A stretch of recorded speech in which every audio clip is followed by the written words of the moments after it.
மனித குலத்தின் வெற்றி என்பது ஒற்றுமையில்தான் இருக்கிறது, போர்க்களங்களில் அல்ல.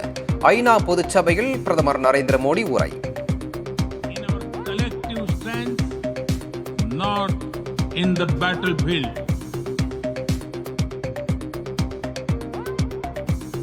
மதச்சார்பற்ற சமதர்ம இந்தியாவை உருவாக்க ஒருங்கிணைந்து பணியாற்ற வேண்டும்.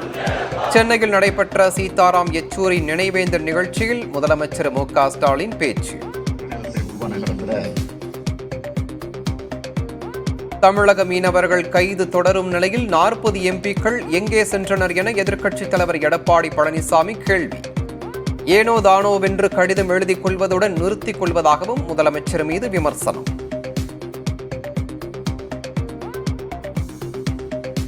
கிண்டி ரேஸ்கோர்ஸில் நீர்நிலையை உருவாக்குவதன் மூலம் வெள்ள பாதிப்புகளை குறைக்கலாம்.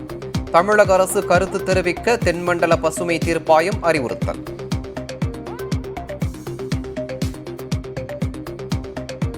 திருச்சியில் தேடப்பட்டு வந்த ரவுடி ஜம்புகேஸ்வரனை காலில் சுட்டு பிடித்த காவல்துறை. விசாரணையின் போது தப்பியோட முயன்றதாக கூறி நடவடிக்கை.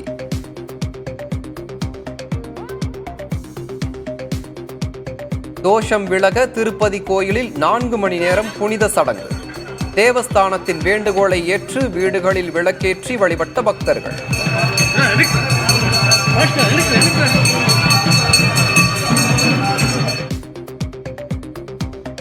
திருப்பதி லட்டு பிரசாதத்தில் கலப்படம் செய்ததாக எழுந்த புகார்.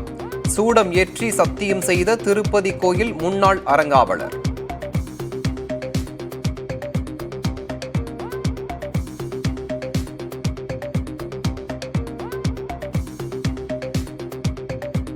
மசோதாக்களுக்கு ஒப்புதல் தராமல் நிலுவையில் வைத்திருக்கும் குடியரசுத் தலைவர், ஆளுநர். டெல்லியில் நடைபெறும் காமன்வெல்த் பாராளுமன்ற கூட்டமைப்பு நிகழ்வில் தமிழக பேரவை சபாநாயகர் அப்பாவு விமர்சனம்.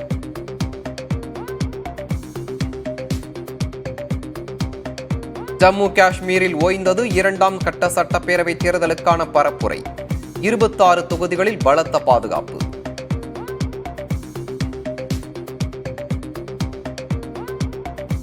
பெங்களூருவில் இஸ்லாமிய மக்கள் வாழும் பகுதியை பாகிஸ்தான் என விமர்சித்த விவகாரம்.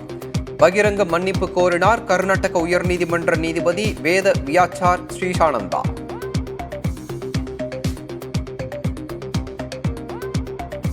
இலங்கையின் 9வது அதிபராக அனுர குமார திசநாயக்க பதவியேற்றார். சர்வதேச நாடுகளோடு கரம் கோர்த்து முன்னேற்ற பாதைக்கு இட்டுச் செல்லப் போவதாக உறுதி.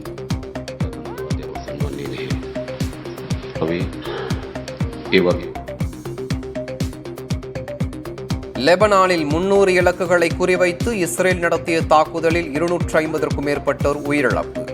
தாக்குதல் மேலும் விரிவுபடுத்தப்படும் என இஸ்ரேல் எச்சரிக்கை.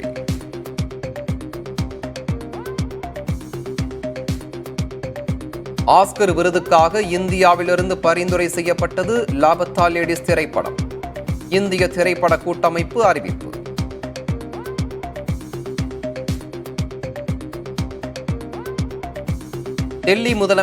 டெல்லி முதலமைச்சராக அதிஷி பதவியேற்கும் போது கவனத்தை ஈர்த்த காலி நாற்காலி. ராமர் வனவாசம் செல்லும் முன் பரதனுக்கு பாதுகைகளை அளித்ததை உதாரணமாக கூறி அதிஷி விளக்கம்.